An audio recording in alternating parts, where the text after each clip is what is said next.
Hello everyone, Michael here from Adventurous Real Estate Investors. Today, I want to point out one of the biggest hurdles you'll have as an asset manager.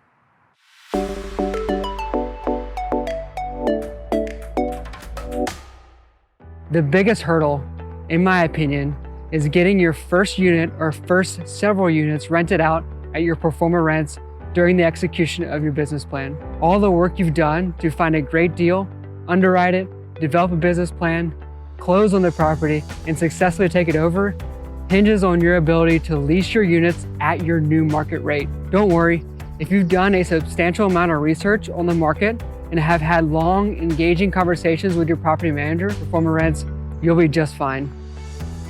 It took us about 4 weeks to renovate and get our first lease at pro forma, and another week or so after that to get a few more. Now each unit is being rented at pro forma. It's the best feeling in the world to know that all your hard work is finally starting to pay off. However, if needed, you can grease the skids a little by offering some sort of concession, such as a free TV, discounted first month rent, or paid moving expenses.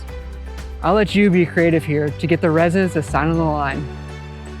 Once you have a handful of units rented at your pro forma, you'll most likely reach critical mass, which will set off a chain reaction, allowing you to rent out the remaining units at the same pro forma rents. Until next time, explore more, adventure awaits.